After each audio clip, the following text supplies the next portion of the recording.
नमस्कार, super India news TV में आपका स्वागत है। मैं हूं राजेश आर्य। आइए देखते हैं आज का विशेष समाचार। पुरानी परंपराएं, पारसी और मुस्लिम। दुनिया में वही समाज आगे बढ़ता है जो समय के साथ प्रतिगामी प्रथाओं का परित्याग करता है।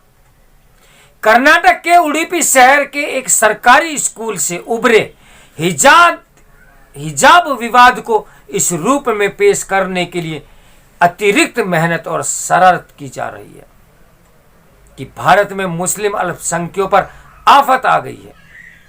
जिन दिनों यह विवाद सुलग रहा था, उन्हीं दोनों यानी इसी 4 फरवरी को सुप्रीम कोर्ट की ओर से दिए गए एक फैसले का संज्ञान लेना इसलिए आवश्यक है क्योंकि एक तो वह देश के सबसे लघु या ये कहें कि सूक्ष्म अल्पसंख्यक वर्ग पारसी समुदाय से जुड़ा है, और दूसरे इसलिए भी कि उससे यह पता चलता है कि परिपक्व एवं प्रगतिशील समाज किस तरह देश, काल और परिस्थितियों के हिसाब से अपनी पुरातन प्रतिगामी परंपराओं से में परिवर्तन भी कर सकता है। 2011 की जनगणना के अनुसार भारत में पारसी समुदाय की आबादी करीब 57,000 है।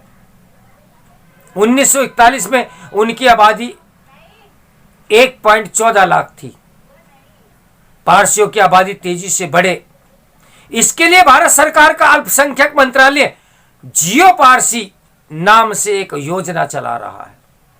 इस योजना के चलते 2020 में जब यह आंकड़ा सामने आया कि पारसी समुदाय में 61 बच्चों का जन्म हुआ है, तो उसे एक उपलब्धि माना गया। लेकिन आज विषय यह नहीं है कि यह योजना कितनी प्रभावी है। विषय यह है कि जब कोरोना में जान गंवाने वालों के अंतिम संस्कार को लेकर प्रोटोकॉल जारी हुआ, तो मुख्यतः महाराष्ट्र और गुजरात में सीमित पारसी समुदाय के सामने संकट खड़ा हो गया। इसलिए खड़ा हो गया क्योंकि यह समुदाय अपने लोगों के शवों को एक ऊंची मीनार की छत पर रख देता है ताकि कौवे, गिद्ध आदि उसका भक्षण कर लें और जो अवशेष रहे वह सूर्य की गर्मी से सूख जाए। इस तरह को मीनार को टावर ऑफ साइलेंस कहते हैं। अब कोरोना काल में यह खतरा उभर आया कि अगर कोविड से मरे किसी पारसी के शव को पक्षी खाएंगे तो वे संक्रमण फैलाएंगे। इसीलिए गुजरात प्रशासन ने इस पर रोक लगा दी। पारसी समाज के लोग गुजरात हाई कोर्ट गए, वहां से उन्हें राहत नहीं मिली तो वे सुप्रीम कोर्ट आए, बिना यह शोर मचाए कि उन पर जुल्म हो रहा है या उनकी परंपराओं को खत्म करने की साजिश हो रही है। कोई पारसी न तो सड़कों पर उतरा, न किसी ने मुस्लिम नेताओं और मौलानाओं की तरह यह कहा कि हमारी परंपराओं में हस्तक्षेप हुआ है तो हम बर्दाश्त नहीं करेंगे, और न ही यह जिद की कि फैसला हमारे धर्म ग्रंथ के हिसाब से ही होना चाहिए। सुप्रीम कोर्ट में मामले की सुनवाई के दौरान सॉलिसिटर जनरल को समस्याओं का कोई समाधान निकालने की जिम्मेदारी सौंपी गई। उन्होंने पारसी समुदाय के लोगों से बात की और फिर उनकी सहमति से यह तय हुआ कि यदि उनके समाज का कोई व्यक्ति कोरोना से मरता है तो उसका शव टावर ऑफ साइलेंस पर तो रखा जाएगा, लेकिन टावर की ऊपरी सतह पर लोहे की एक जाली लगा दी जाएगी ताकि पक्षी शव तक न पहुंच सके। कायदे से देखें तो यह समस्या समाधान का यह उपाय पारसी समुदाय की सदियों पुरानी परंपराओं में परिवर्तन का वाहक बना, लेकिन इस समुदाय ने हालात को समझते हुए इस बदलाव को स्वीकार कर लिया। सुप्रीम कोर्ट ने पारसी समुदाय की सराहना करते हुए मामले का निस्तारण कर दिया।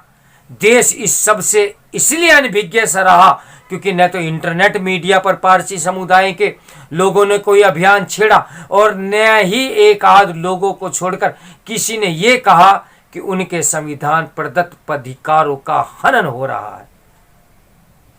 दुनिया का कोई समाज ऐसा नहीं जो प्रतिगामी या आज के युग की प्रतिकूल परंपराओं से न बंधा हो, लेकिन ज्यादातर समुदाय ऐसी परंपराओं को छोड़ रहे हैं।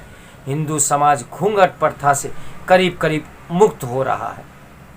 अभी चंद दिनों पहले राजस्थान के मुख्यमंत्री के सलाहकार एवं विधायक संयम लोढ़ा ने घोषणा की कि उनकी विधानसभा की जिस ग्राम पंचायत में एक भी महिला घूंघट नहीं करेगी उसे 25 लाख का पुरस्कार दिया जाएगा। यह बात और है कि राहुल और प्रियंका ने हिजाब की पैरवी करना पसंद किया। शायद उन्होंने शाहबानो मामले में अपने पिता की गलती से कोई सबक नहीं सीखा, यह उनकी मर्जी है। बात पारसी समुदाय की हो रही थी। पारसियों में यह प्रथा भी है कि यदि कोई पारसी लड़की अन्य समुदाय के किसी व्यक्ति से विवाह कर ले तो वह समाज का हिस्सा नहीं रह जाती।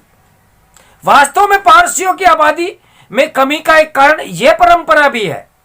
समुदाय से बाहर विवाह करने वाली पारसी लड़कियों को अपने माता पिता के अंतिम संस्कार में शामिल होने की भी अनुमति नहीं दी जाती।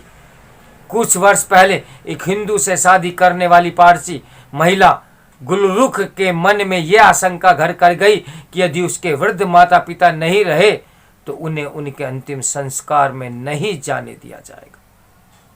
उन्होंने गुजरात हाई कोर्ट का दरवाजा खटखटाया कि जब कभी उनके माँ बाप नहीं रहे तो उनके लिए अंतिम संस्कार में शामिल होने की अनुमति मिलनी चाहिए। लेकिन हाई कोर्ट ने पारसी ट्रस्ट की इस दलील को सही पाया कि विवाह के बाद गुलरुख पारसी नहीं रही। निराश गुलरुख सुप्रीम कोर्ट गई। उसके मामले में सुनवाई के लिए 5 सदस्यीय बेंच गठित हुई। सुनवाई के दौरान सुप्रीम कोर्ट ने ऐसी टिप्पणी की जिनसे यह प्रकट हुआ कि फैसला गुरमुख के पक्ष में जा सकता है। दिसंबर 1917 में सुप्रीम कोर्ट ने पारसी ट्रस्ट से जवाब मांगा। ट्रस्ट ने जवाब दिया कि माता पिता का निधन होने पर गुलरुख को न तो टावर ऑफ साइलेंस में जाने से रोका जाएगा और न ही अग्नि मंदिर में। हमारी परंपराएं, हमारी संस्कृति यदि पाखंड के उसमें लिपटी हुई है तो प्रकृति का नियम है परिवर्तन। हमें सत्य को स्वीकार करना चाहिए, बेहिचक करना चाहिए, ताकि समाज का, देश का, अपने लोगों का हित बना रहे और समाज प्रकृति के नियमों के अनुसार आगे बढ़ता रहे, ना कि सड़कों पर उतरकर अपनी पाखंड वाली परंपराओं को मद्देनजर रखते हुए शोर शराबा किया जाए, सांप्रदायिकता फैलाई जाए। यह तो ठीक नहीं है ना। इसके लेखक हैं बहुत बड़े अखबार के एसोसिएट एडिटर राजीव सचान जी। तो मेरे साथ बने रहिए सुपर इंडिया न्यूज़ टीवी की ब्रेकिंग न्यूज के लिए। नमस्कार, मैं हूं राजेश आर्या।